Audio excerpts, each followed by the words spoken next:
Hello and welcome to episode number 697 of Smart Podcast Trashy Books. I'm Sarah Wendell, and once again, my guests are all of you.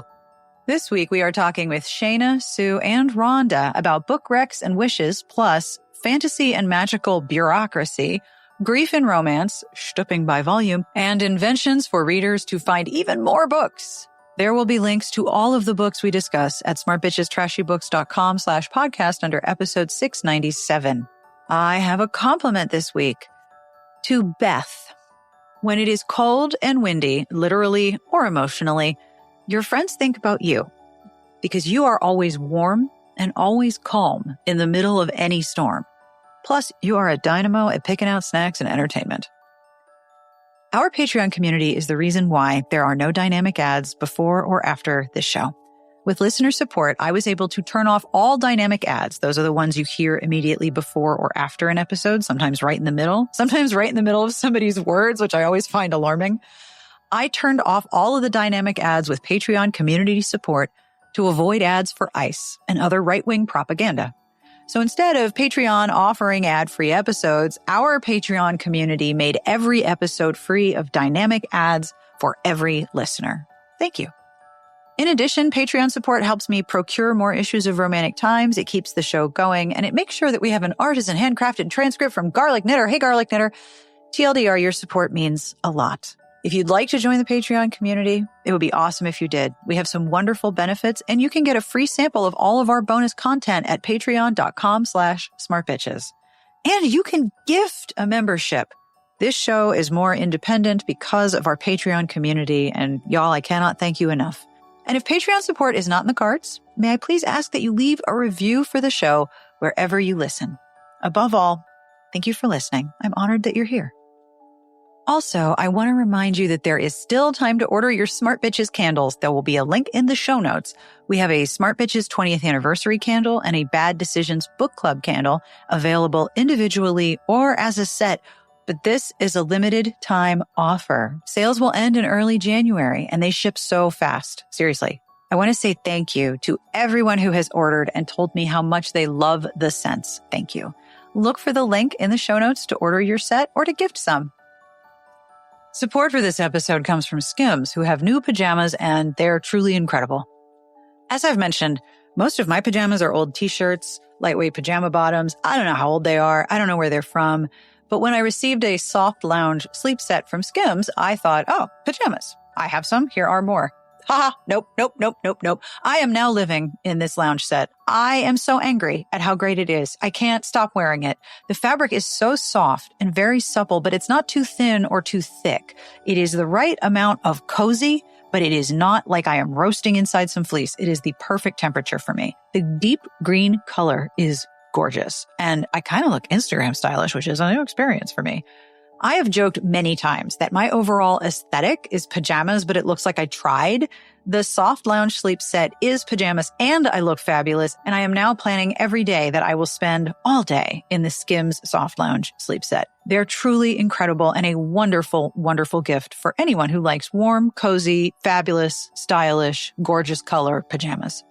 You can shop my favorite pajamas at skims.com. After you place your order, be sure to let them know we sent you. Select podcast in the survey and be sure to select our show in the drop-down menu that follows. And if you're looking for the perfect gifts for everyone on your list, the Skims holiday shop is open now at skims.com. All right, are you ready? Let's do this. On with Holiday Wishes Part 5 with Shana, Sue, and Rhonda. I'm Shana. I'm in Sacramento, California. And I sometimes review books on Smart Bitches Trashy Books. Yay! So what book or books, it's fine if there's more than one, rocked your world in 2025? It's fine if there's more than one. I worked so hard to get down to one. Some people are just like, I couldn't. And I'm like, oh, well. Okay. Well, I did ultimately choose Tusk Love. And it is by Thea Guazon. And so it's a fantasy romance. It's very cozy. It's about a half orc and a human who also has fire powers. And I don't actually read a lot of fantasy, but actually my top two romances this year were both fantasy. Really? And I've been kind of grumpy about romantasy pushing out historical romance. So I just don't know how this happened. It feels wrong, but it also feels really right. Um, so I love this one, even though the heroine, she's very wealthy. She's kind of naive. She hasn't left her town at the beginning of the book. And she definitely had a little bit of too stupid to live vibes. And I almost gave up on the book in the first couple of chapters because I thought, really, we're still doing dumb heroines, but she really grew on me. Like she's just sweet and sunshiny, and she's naive, but she's also smart in her own way. And I think we really see over the course of the book how it was her circumstances and specific things that her terrible family did that kind of kept her from knowing more about the world. It's nothing about her own, drive and grit and intelligence.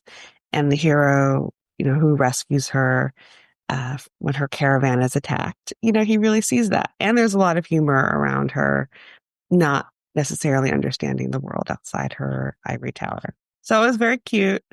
I recommend it. The sex was good too. No complaints. Excellent. Do you remember what the other book was that you thought was so great that was a romantasy?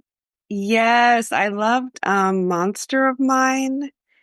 And now I forget who the author's name is, which is terrible. But it's a dark romantasy, and the heroine is like injured badly at the beginning of the book, and she doesn't remember who did it. So it's kind of a mystery where she finds her way back to the city. She's an underdog and very poor, and figures out a way to enter this magical legal system to try to find out, who it was who hurt her. And she worries that it's, her mentor in the legal system. So again, it's not a book I usually read. I don't love dark romance necessarily, but, I thought the world building was just really smart, and the heroine is just so strong and has difficulty asking for help. And so I really loved her kind of learning to soften a little bit and then solving the mystery along the way. I love fantasy world building that includes a little bit of bureaucracy. Interesting. I think I might too. I don't know if it's like proximity to government jobs. There is one, there's a book coming out from it's coming out at or no, it's somebody's work in progress. Oh, somebody's work in progress. Odette Locke is working on a book called A Core of Health and Safety, which is about magical health and safety. It's like fantasy OSHA.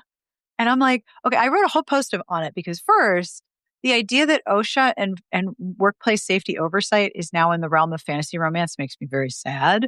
But on the other hand, I am so curious, right? I'm so curious about just magical bureaucracy, because if you're going to have all of these people or individuals with all of this power, there's going to need to be some governance, right? Otherwise, it's just mayhem and ruler of the one who can set you on fire the most. Mm-hmm. That book sounds amazing, and I'm disappointed that it's not out yet. I know. I'm like, this poor person. I put it on the site, and then I thought later, oh, I probably shouldn't have done that because it's still a work in progress. I probably scared the shit out of her. Sorry. Is the book you were talking about This Monster of Mind This Monster of Mine by Shalini Abesekera? Yes, that's it. I Google very quickly and quietly when I podcast. It's a skill. Thank you. Thanks for finding it. So what wishes do you have for people going into 2026? Well, I really hope that people have a lot of pleasure in whatever that means to them. It could be orgasms or like just a really cozy bed with clean sheets that you didn't have to change yourself, or lots of delicious, tasty food, or maybe just like a perfectly fitting, soft and yet sexy bra. Oh, that's a And good wish. if you do get that and it comes in a G cup cup. If people could just let me know the brand, that would be awesome. But I just hope all that happens for everyone and for me too. Did you bring a joke? It is okay if not. Well, I did kind of. I brought something that I saw on social media that I thought was funny. I am in. Let's do it.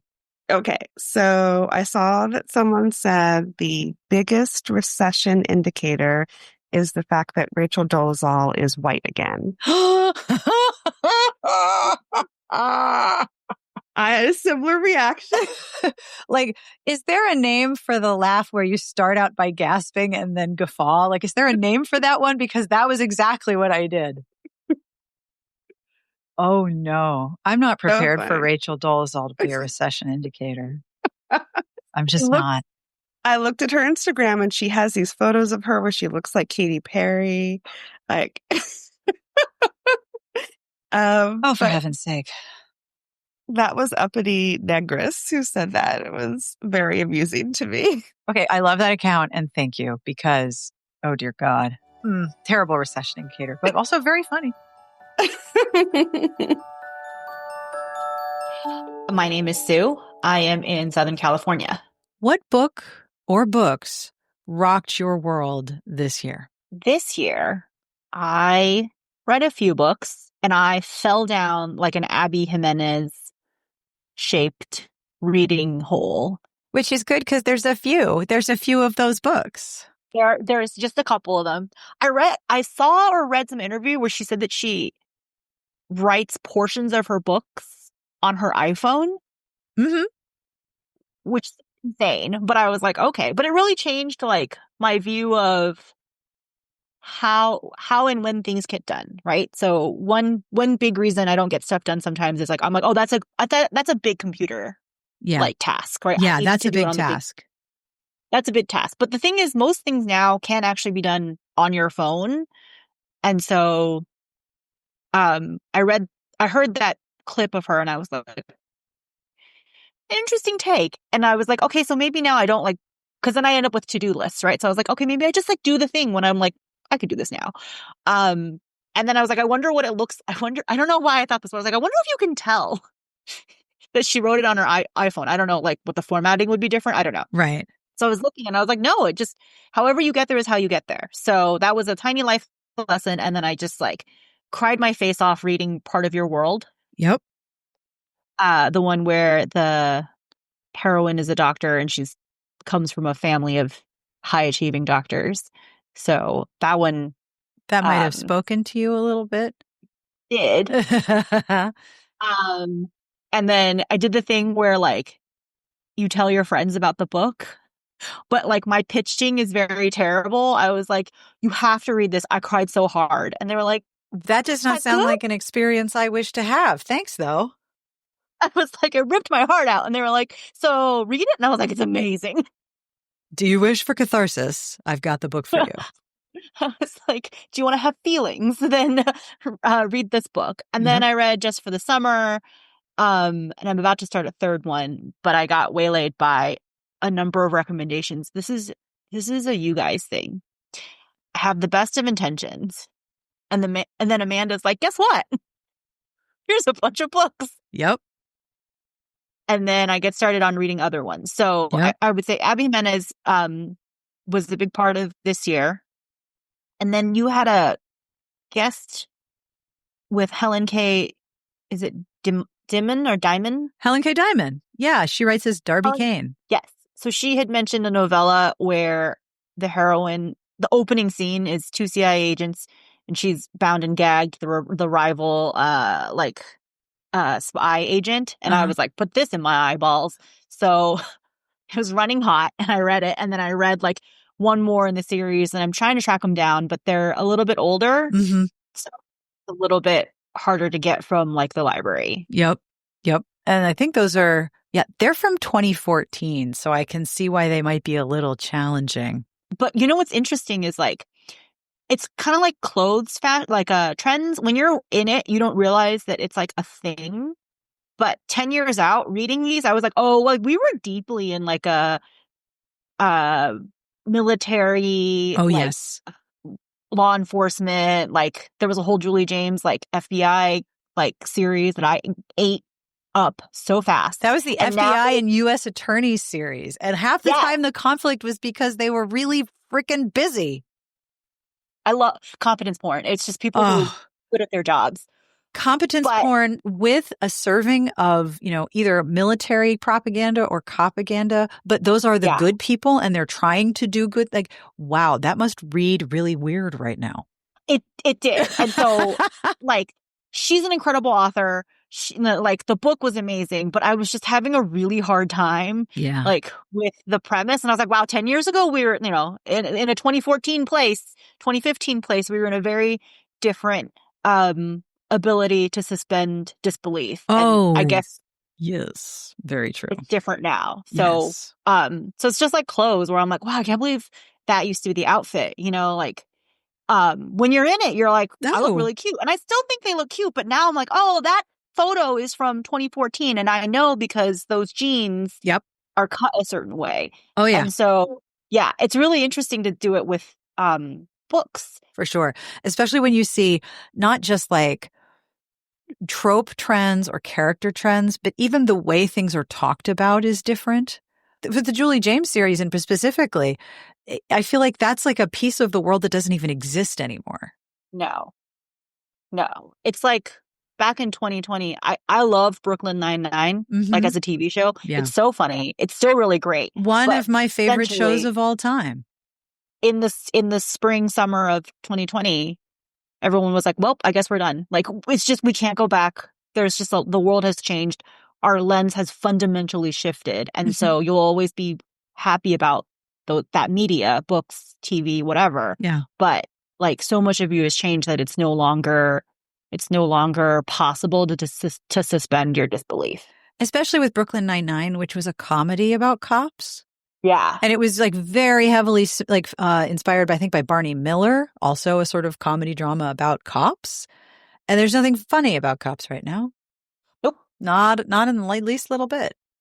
I also notice it with the change in how military positions are included in romance. Like there's fewer and fewer, more people are like a secret ops or secret organizations that you don't know about. So you don't have any baggage assigned to them as opposed to like CIA or FBI. Even if it's a secret society, like for example, Deanna Rayburn's series that started with Killers of a Certain Age. They are a secret spin-off covert organization that like started after, I don't know, World War II, and it's called the Museum. And I'm like, there's no baggage. I can read about old lady spies kicking ass. This is great. No baggage. Yeah. You're like, Greatest Generation, sign me up. Yep. And then there's like Sandra Hill, who wrote the Immortal Viking Vampire Angel Navy SEALs. Bingo card. Yeah, I can do all of it up to the Navy SEALs. And then I'm just like, well, if you're participating in extrajudicial killings, I don't want to see you as a hero. Thanks. Bye. Viking, sure. Shifter, sure. Immortal Time Angel? travel, of course. Absolutely. So those were the two, I would say, like authors that I sort of explored some of the backlist this year. And then Amanda, I think, is part of Smart Bitches After Dark. Oh, yes. I don't know. I signed up for everything you guys have. Every product you have, I sign up for. I'm going to buy a candle at some point. Thank you. There's two. Sue, they smell so good. What do they smell like? Okay, so I actually have the notes in a file. Just let me pull it up. One of them, how it smells when you're Bad Decisions book clubbing. It's very subtle and peaceful, actually. Oh, good. I don't like a heavy, heavy scent. Like there was one that I was sent a sample of that was pumpkin horchata, and both of those things smell good, but I was like, this is too much. This is too much in a candle.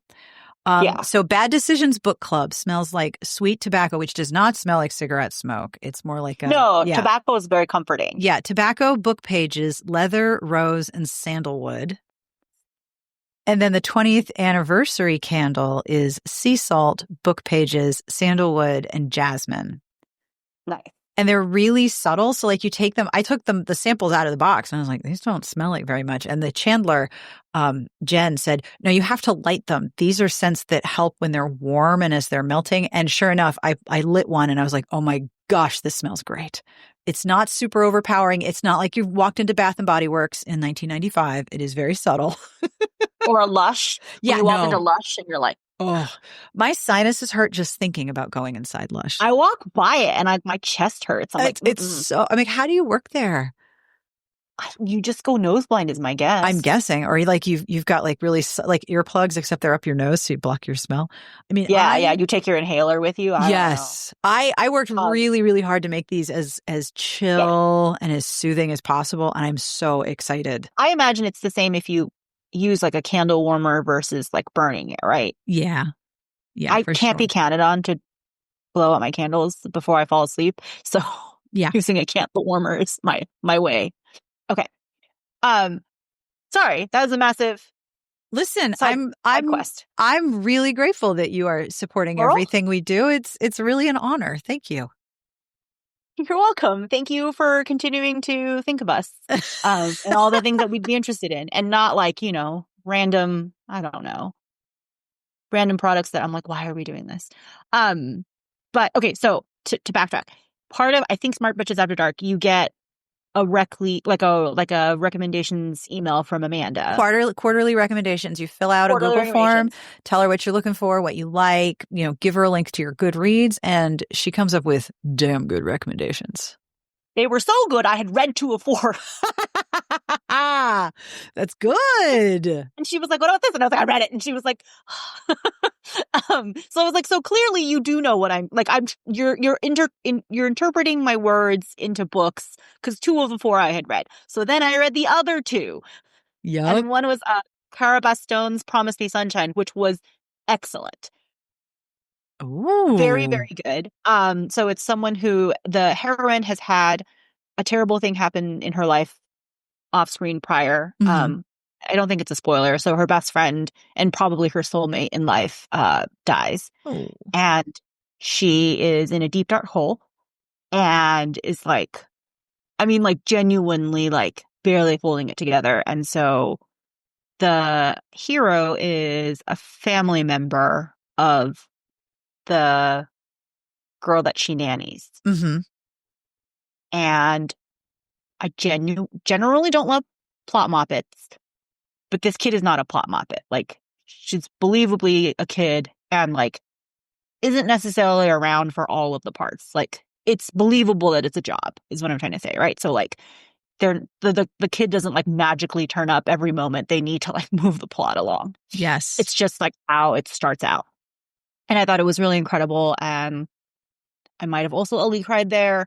There was a lot. There's a lot of ugly crying this year, I guess. We have a lot to grieve, right?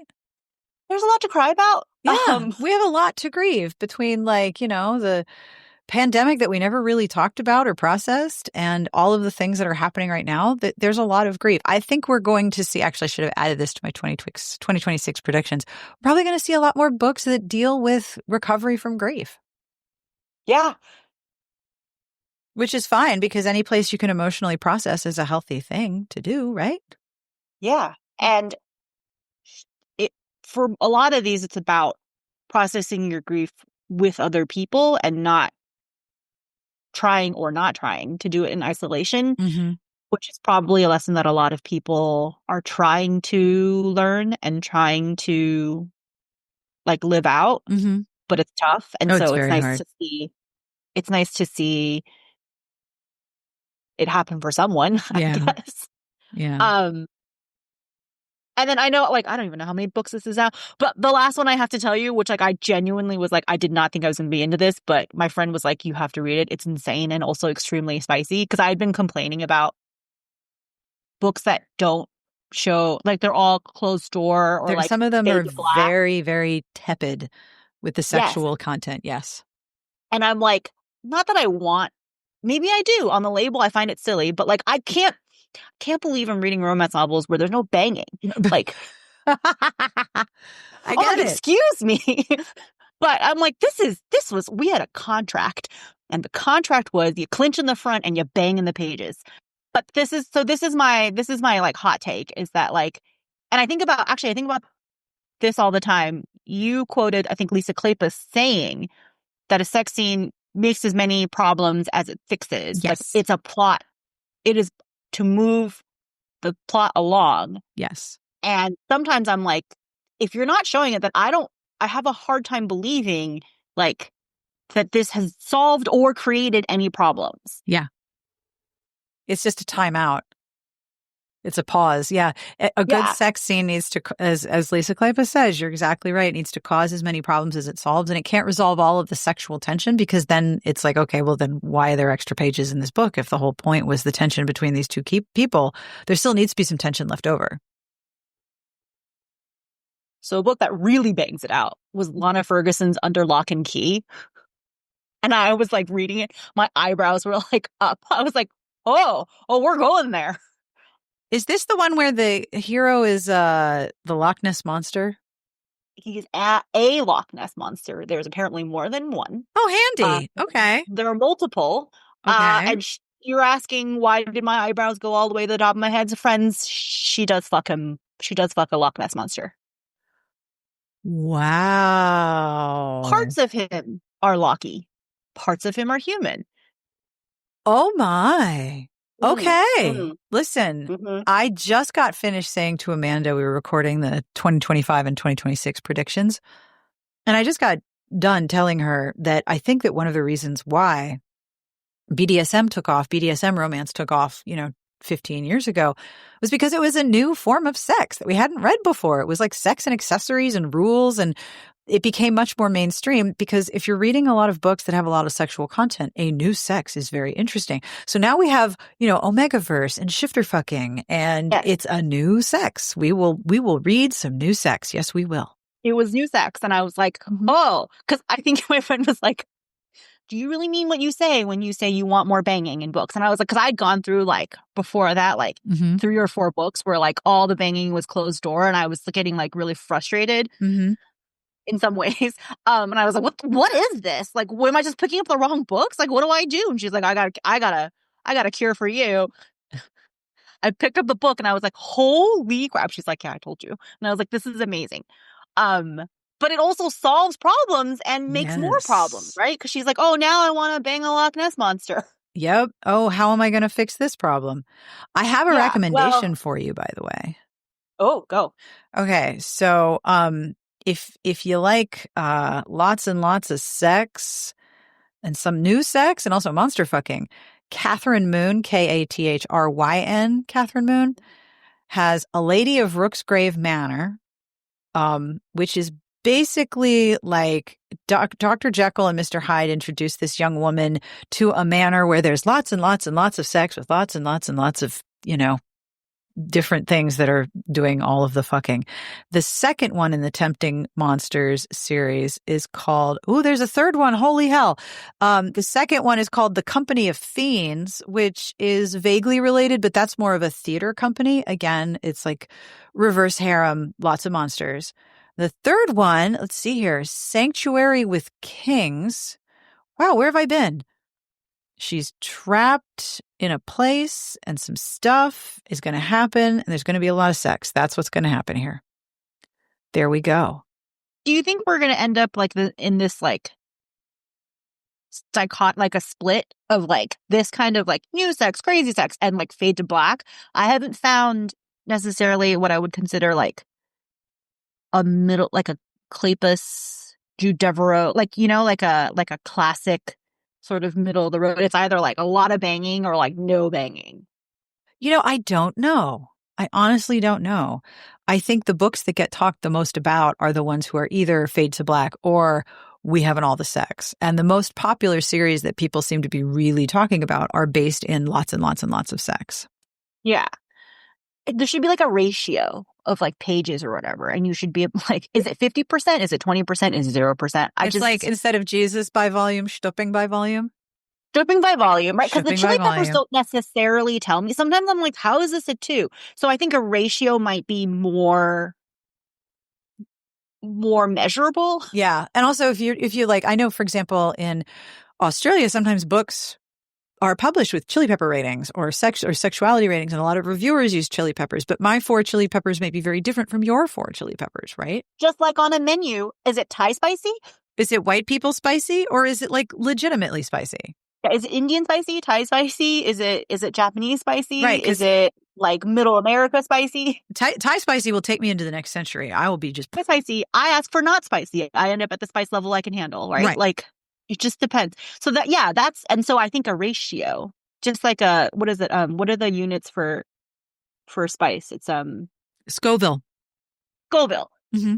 Right? And like you can argue that like sometimes it's not the same, but like it's at least a unit. Yeah. That is measurable. Yeah.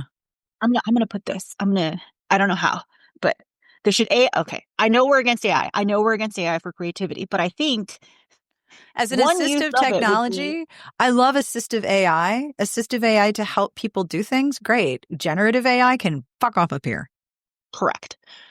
But assistive AI to like count words and give me a ratio of banging to not banging. I sound like I'm really obsessed with sex. I'm not. I'm just saying. No, you want the books you want to read. Now I'm wondering. Yeah. So if you're going to teach an AI how to quantify the amount of sex in a book, what words do you need it to flag? Like hardness, slick? Like what are the words that you need to tell it, yeah, this is most likely a sex scene? We need all the sex words in one place. Yeah, and like all like the flowery euphemisms. Oh, yes. The purple ones and the very explicit one. Cock, dick, fuck, Yeah. But then like her cinnabar cavern of gold. But like, God forbid you end up like with a gardening book and it's just like a lot of flowers. And so it's like 100%. And you're like, Jesus. And you're like, no, actually it was about gardening. This is a completely different kind of pollination. Sorry. I do like this. I think you're right. There is definitely a need for more clearer explanations of sex. We've gotten really good and detailed with content warnings and trigger warnings. I think we could quantify the sexual content of a book. I mean, it would be better than the RT magazine rubric. Some lovemaking. What does that mean? Explicit sex? Sensual. What does that mean? Sensual. Did you guys ever figure out what sensual means? Not a clue. Not one single clue. The rubric still makes no sense. Explicit sex, every time Amanda goes, sensual. I'm sensual. Like, what does that mean? No idea, but it's in all caps, so we have to say it like that. Sensual. Oh, it's in all caps. Yes. I see. $4.99. Dell Press. Sensual. And you're like, whoa, oh my. Yeah, it's very silly. Yeah. So I think for me, I've ended up like I'll find the author and I understand like where they are on the Scoville. Yep. And then I go, okay, well, it's more likely that they'll be this way. Yeah. Did you read the Ali Hazelwood Bride and Mate? I didn't, for two reasons. Is this the one with the I had to look up the term and then That would be knotting. That would be knotting. Yes, that would be knotting. Common feature of Omegaverse. I Googled it on a work computer. Oh no, you found it on a work computer. Yeah. Okay. It's fine. Because then I immediately Googled again as a saving, what did I, like crafting? Yes! Knotting. Macrame. Knots. Boats. Yeah, that's what I was going for. Knots and boats. Crochet. I was like, yep. Here, let's do it this way. And then I told my friend and she was like, oh no. And then she explained it. And then I was like, I'm glad I didn't click on anything. Because then now all they have is the Google searching and the clicking. I didn't touch anything. I didn't. One, because prior to the Loch Ness Monster book, I would have told you that I was not really into like shifter books or monster fucking books, which apparently this book has made me a giant liar. So maybe I will try. And then I had read other Ali Hazelwood books in the past and like not particularly cared for them, but I'd read all the STEM ones. Yeah. And for me, they fell really flat for, I'm sure, personal background reasons. I was like, I cannot with some of these heroines. I don't know if I recommend them because they pissed me off, but they were very good at bringing up sort of some of old school paranormal romance and a lot of sexual tension. The thing that made me the most angry about them is that the heroes treat the heroines like shit, and there's really never discussion of how shitty they are. And they're very shitty. So like, if you look at books like that have, a new kind of sex, that was probably a lot of people's first introduction to the concept of knotting. I was writing a list of like Twilight read-alikes for the anniversary of the Twilight movie this year. And I put in Bride and Mate and was like, and some innovative sexual interactions. Was how I had to put it in the Times or something really vague. And I was like, yo, it's nodding. A lot of my friends come, and I think like Ali Hazelwood, come through the fan fiction, Yes. paranormal fan fiction portal. Yes, precisely. Yeah. And so they were like, how do you not know this? And I was like, because I read like other fan fiction. Yes. I don't read shifter fan fiction.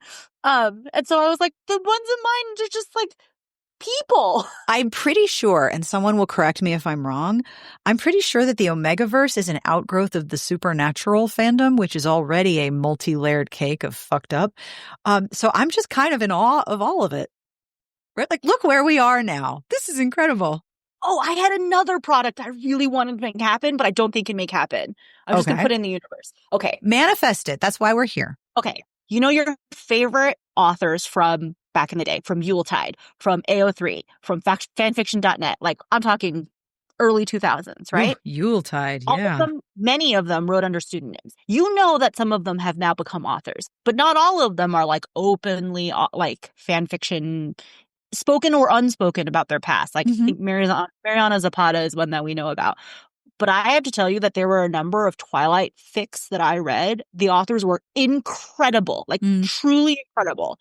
And I would read anything they wrote, but I have no way of connecting their old pseudonym to their current real or new pseudonym, right? Real name or pseudonym. But I just want like, and you like test in, I guess, as like having credibility and being able to keep a secret. Because I understand if people don't want to. No, of course. Like go back and read all my weird wins. You'd have to be part of like a secret club of, we're going to find out if any of these fanfic writers have since published. Because, I mean, my God, did Twyfic inspire so many careers? Like so many. And a lot of them were better than better written than the original, right? Like not rehabilitated, but like better characterized a lot of stuff. Like, anyway, and a lot of the AUs were incredible. So I was like, these are basically books. Like, I would read this as a book. If this person has kept writing, I would love to support. I'm sure there's a list somewhere. I'm sure someone's listening. I hope someone listening is like, let me DM her. Yeah. Because I want to know. And I think we should be able to like have some sort of like private group where like this kind of information is traded if you can keep a secret and also buy these books. And it's like, you're not interested in doxing these people. You don't want to have, no, because there is a problem with readers who are like trying to dox and find authors. Like one person got an air tag in a piece of mail at their P.O. box so someone could find out like where they live. Gross. Yeah, this is not what we're talking about. We do not want to dox people. We just want to support writers that we loved at one time who might have published since then, and we want to support them. Like that's a good secret club. I would be in that secret club. And the other thing is like, even at author signings, I have to hype myself up for a full day before because I don't like to break the fourth wall. I think it's really like, So like, I don't want to either. Like I don't want to know. Like a book signing. I think it's hilarious because like we talk. And so like, obviously it's fine, but like I get like very concerned beforehand. And so I have no interest in like doxing or like stalking or like being all up. I just want to buy your books. I do not wish to perceive you, and I do not wish for you to perceive me. I just don't look at me. Yeah. Don't look at me. The fourth wall. I love it. Yeah. I live behind it. That's the name of your club, the fourth wall. We don't break it. We just buy books. We don't break it. We don't break that wall. The only rule of this club is we don't break the fourth wall. There you go. We're going to start the fourth wall club. We're going to very quietly email people and say, hello, I loved your fic. If there's any chance that you have published, would you be willing to just send a message and we will share it with secret qualified people. Although if I got an email like that, I'll be like, what the fuck? I'd be like, oh no. Right? Like, they found me. Yeah. Although it would be way better than the AI written, hey, I want to put your book in front of 1 million book clubs for $150 emails. Those can go fuck off up here too. Or the ones with like the one like the big detective like investigative journalism you did earlier in the year. All the fake AI authors and narrators. Yeah. Yeah, that's enough. No. That's my second product. I realize I'm supposed to be talking about books, but now I've come up with what I want. No, I think that your idea of the fourth wall secret society, I just want to support authors whose fanfic rocked my world 10, 15 years ago. That's all I want to do. I don't want to perceive you. I don't want to know anything about you. Just give me an author name and off I go. And if you ever thought as a fan fiction writer, I wonder if anyone would be interested if I wrote real fiction. Yes, the answer is yes. I have written 2, one is a short, so 3, I guess, pieces of fanfic. And and they're 10, 12 years old. I still get comments like, did you ever write anything? And I'm like, well, actually, yes, but I'm not telling you that I have written an entire website for 20 years because that's, I'm out here on the internet on my own name like a dumbass. If I'd thought that through better, I would be like, yes, by in fact, I did. Here you go. All of my books. But yeah. I can see both sides of it, but the reader part of my soul is like, yes, we just want more of your gift. That's all. We want to know that you're still writing because you're so talented. Yes. So I put it out in the universe, but I've done zero work because I realize on the opposite side of it, there are people who genuinely would not want to connect the two for whatever reason. I get it. With a larger audience. Yep. And I understand it. But I'm telling you, boy, do I miss some of those fanfic writers. Oh, and when you find a good one and it's complete and you can reread it and the magic is still there, it is the best. You're like, wow, this is like the fan fiction part of it. Like the universe is set in is, incidental, right? Yeah. Like the actual writer is actually talented. Oh, yes. So what wishes do you have for people in 2026? I have one wish. I wish it for you. I wish it for everyone. I wish it every year, but this is the year I thought about it and I was like, oh, that's a good one. I hope you get at least one book, but ideally a series where they really stick the landing. Like you're reading the whole book, if you're reading a really good book and you're like, my God, I really hope they stick the landing. I really hope they stick the landing. And then they don't. It's the worst. It's a little upset. Yeah. And it like drags the grade down. The grade is still good and you still want to tell people about it, but you kind of have to warn them like, hey, they don't really stick the landing. They are really close, but they don't. But when they stick the landing, I want to like shout it from the hills. Like, oh yeah, just like hills are alive, spinning around and around. Cause like that's so satisfying. And so I hope for everyone this coming year, they get at least one book. Ideally a series where like, like the last book of a series is always like, it's the couple that everyone's been thinking about the whole time. And you're like, holy shit, this is going to be incredible. Yeah. I hope that one is like everything you want it to be. I hope they stick every landing and you just like feel like the entire book from start to end was an experience that you like 13 out of 10, no notes. I love this wish. This is such a great such a good wish because it when it happens, it is the greatest, right? It's just the greatest. Yeah. And you can't tell when it's going to happen. No, you really have to persevere to the end. Good thing I have a book block. I hope I can help you find some in the next year. I would say part of your world like really stuck the ending. I was like start to finish 13 out of 10. No notes. Awesome. Immediately started the next book. Yep. I was like, okay. Or the other thing when you finish it and then you start over and read it again because you went like, that was so good. Let me do this one more time. Yeah. Oh yeah, I've done that. Like, yeah, exactly. So that's my wish. That's a lovely wish.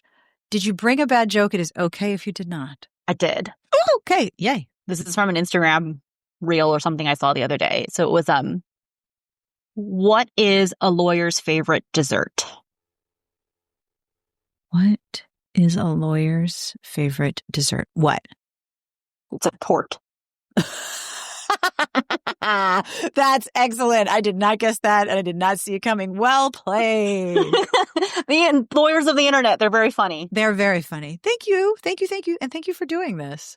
Thank you for doing this every year. It is one of my favorite things to do, and I love how every episode is just makes everyone happy, and they hear from all of the people who listen to the show. So it's my favorite part is when y'all are my guests. I leave with a very long TBR. Yeah, me too. It's every time I do one of these, it's like, oh, got it that one, got it that one. I mean, I've got 3 on the list already. Yep. A lot of them do. I listen when I'm like driving, so I'm like, oh, I'll go back to it. And so, thank you, Garlic Linner, for all the posts. And in the post, you like drop the little like snapshots, so it's really helpful. And by helpful, I mean it decimates my TBR. Yes, there's a whole display of all of the books that we talk about in every post at Smart Bitches. It's one of the best features. My name is Rhonda, and I live in North Central Pennsylvania. And I work at a university with faculty writing grants, which means typos annoy me. I bet they do. Also, grant writing is a very specific skill set. Nice job. Yeah, we don't actually write the grants. We wrangle all of the other forms and things around them. Yeah, but which has been interesting this year. It's a job made harder this year, for sure. So what book or books rocked your world? Okay, I actually have 3. Perfectly acceptable. Some people are like, oh my gosh, I worked so hard to get it down to 1. Maybe I should be like up to 3 in future years. But like, it's fine. Well, 2 of them are memoirs, which I know isn't quite the podcast's jam, but if it's a book, it works. The first one that came out this year is called Forest Euphoria. I have my notes. Forest Euphoria, The Abounding Queerness in Nature. And I looked this up, but I'm probably still going to butcher it, by Dr. Patricia Ananiwu Kaishan. Oh my goodness, this book sounds cool. It was very cool. It was very readable. It's an interesting blend of like her, it is a memoir of her up through at the time of publication, and I assume she still is, I didn't check, the mycologist at the New York State Museum in Albany. So it's a combination of her memoir growing up and this meditation on queerness and nature. And it just was fascinating. Oh, wow. And she's a mycologist. Yes, so it's all about fungi. Okay, this sounds so cool. Thank you for introducing me to this book. I am so excited. In a very different type of unusual memoir, I am in a, there's a wonderful person who I didn't quite overlap with in college, but I went to Bryn Mawr, so, women's colleges, does this quarterly book club of memoirs written by alumni of the college. And she does a good job alternating people who are alive and dead. And often, if they are alive, they kindly join our Zoom sessions. So one of the ones we read this year is called Choosing Life, My Father's Journey in Film from Hollywood to Hiroshima by Leslie Sussin. I thought it was out of print, but bookshop.org has it. And it was fascinating because it is it is about her father, but it is her memoir of trying to figure out her father. Because in World War II, he had been in film and television. And so right after World War II, he was part of an army unit that was documenting the effects of the atom bombs. Oh. But then at the end of that, they took all the film and classified it. So then her father spent years trying to access these films and interviews he had done. And they were so classified. This is partially her efforts, including living in Japan for a year and even meeting some of the people her father had interviewed. Whoa. So she was there in the late 80s. Was still able to sort of almost re-interview some of the people her father had interviewed. So it was fascinating in a whole different way. And it was somebody with degrees in history, just her approach. And it was just fascinating. Wow. So, you can tell I don't like straightforward memoirs. I mean, if you're going to write a memoir, why not blend fungus and queerness and classified films of Japan with your memoir? I'm kind of surprised and delighted that there are enough people who went to Bryn Mawr who wrote memoirs that you can have a book club about it. Like, this just makes me profoundly happy. It's only quarterly, but still. I mean, I don't know if there are 4 memoirs that came out of my extremely small women's college. I'd have to ask. I think Bryn Mawr is maybe twice the size of yours. I mean, it's only about, now it's about 1,300 students, I think. But it's part of what gives those of us who might be dubbed ordinary martyrs an inferiority complex. Wow. But it's fascinating. And, all kudos to the person who does this. That's amazing. And what a cool book club. Yeah, it really is. And it's really fascinating when the author is able to join us. Oh, yeah. Especially because with a memoir, there's stuff that they didn't get to put in. So there's always more interesting stuff to be added once you're familiar with the book. There's going to be extra stuff, which is my favorite part. Yeah, there have been some very interesting ones and actually the one I just finished for in a week or two it's called The Forgotten Girls, and it's about this woman sort of using her growing up and escaping by going to college from rural Arkansas with the fate of her best friend who kind of got trapped there. And it actually was really interesting because I felt like it explains a lot of our current political situation. Yeah. When you are confined to a very small rural and conservative area, you are confined in many ways that you may not actually see until you leave. Mm-hmm. And that can include like bodily autonomy, that can include religious autonomy. That's a real wow. Okay, I'm writing that one down too. And she was looking into deaths of despair among women because we hear about it more among men. Yeah. But apparently there's actually as many or more women with overdoses and things like that. So anyway, I have a much lighter recommendation. Go on. So my actual romance recommendation, and the author, I have then related to other series of hers. But the one that came out this year that has just been like my coziest comfort reread all year is called Diffidence and the Rift by Amy Crook. And she's an indie author. It's set in basically kind of a fantasy alternate Berkeley. And our main character, Diff, part of the reason I enjoyed it is Diff is in the last year of his PhD in extemporaneous magic. Okay. And has a remarkably pleasant experience finishing his PhD. So this book kind of covers the last year of him finishing his PhD, including a couple classes, and his main project, which is trying to close this rift he accidentally created as like a 13-year-old. Oops. And at the same time, he has to go to the goblin market regularly for things. Right. And so he has had a crush on, and then this becomes a romance over the course of the book with Urgi, who's a half orc, who is runs the bakery stand because the witch who owns the magic bakery stand can't handle customer service. So it's just this delightful, cozy, like nothing bad happens. So it's just this lovely, gentle fantasy romance. This looks adorable. It is adorable. It really was. I don't know how many times I've already read it this year. And it's not small. It's like 400 plus pages. Yeah, but it reads pretty quickly. I love that. I do want to flag two other series from the same article because Amy Crook's series Consulting Magic just came out on audio this year. Right now there's 4 books and some shorts, and she just released a book that has all the shorts. That I don't know if that's on audio, but the main 4 books are. And it's fun because it's a mage. It turns out like by book 2 you get clearer that it's like an alternate magic London. Mm-hmm. But Alex is a very grumpy mage who does forensic consulting for the equivalent of the police. And Julian, who's this young lord who is about to be married, and there's complicated backstory, but they end up meeting because Alex is helping investigate the murder of Julian's fiance. Oh boy! And so the first one is so the whole 4-book arc so far is a combination of their developing relationship, their evolving lives and careers. And after the first book, there is so much food porn because I don't think it's a spoiler to say that by the end of the first book, Alex ends up with a brownie couple. He makes an agreement with them and they live with him. And so for the next 3 books and all the shorts, you get all of this amazing food Alice, the female brownie, makes and feeds them. So there's just like amazing food porn.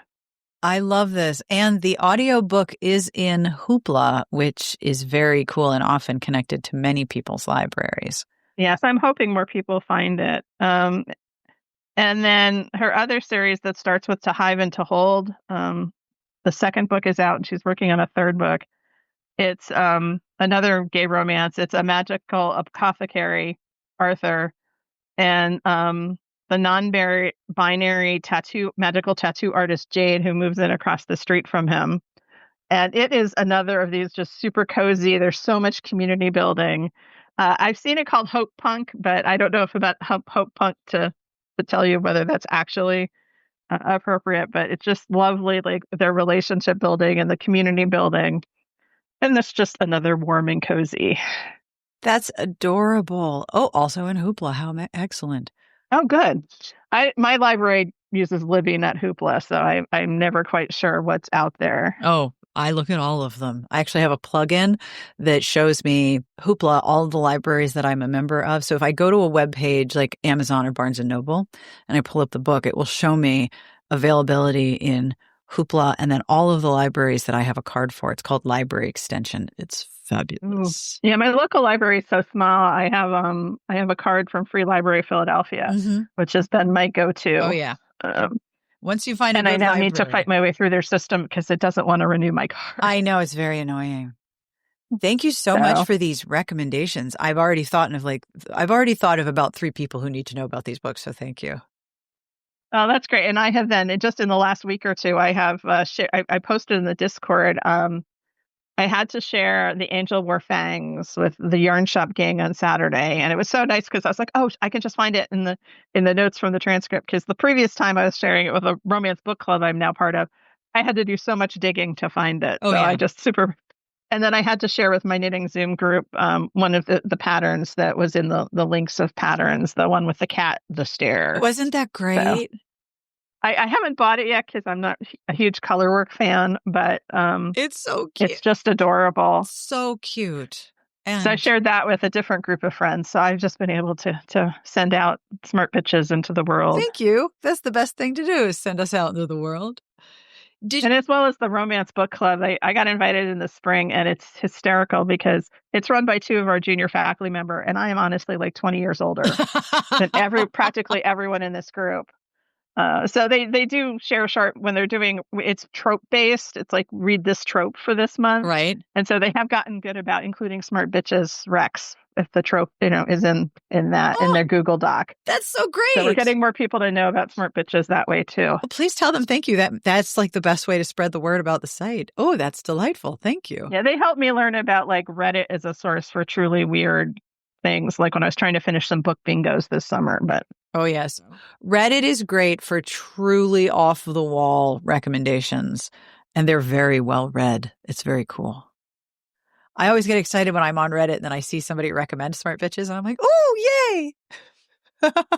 What wishes do you have for everyone for 2026?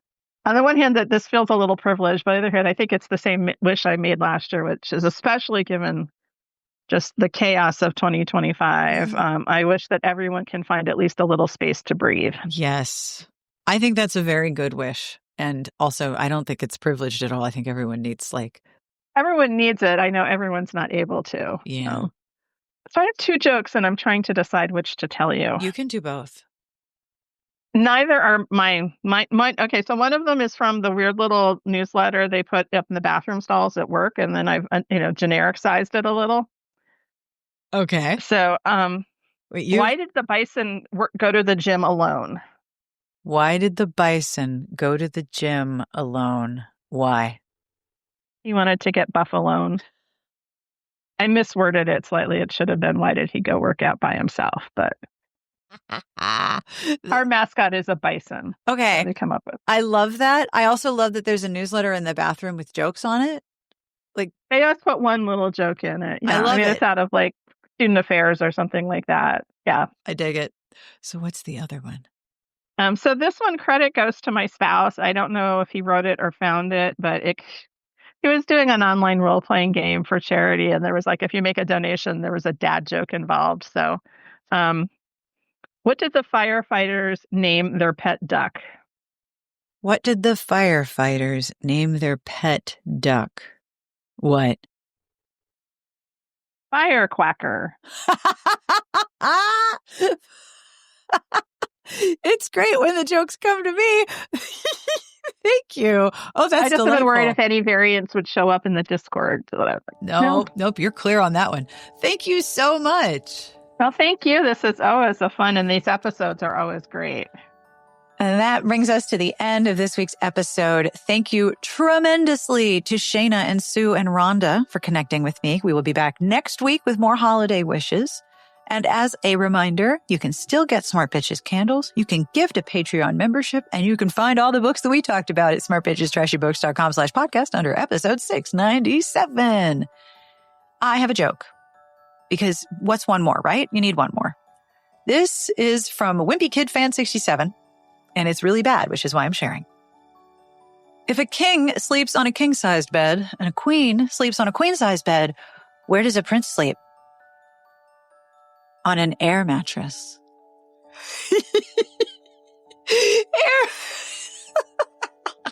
My other favorite joke about air mattresses being they are for when you want to sleep on the floor, but not right away. Air mattress. On behalf of everyone here, including the cats who made this intro and outro recording extremely difficult with all of the fussing. Hush. I wish you the very best of reading. Have a wonderful weekend, and we'll see you back here next week. And in the words of my favorite retired podcast, Friendshipping, thank you for listening. You're welcome for talking.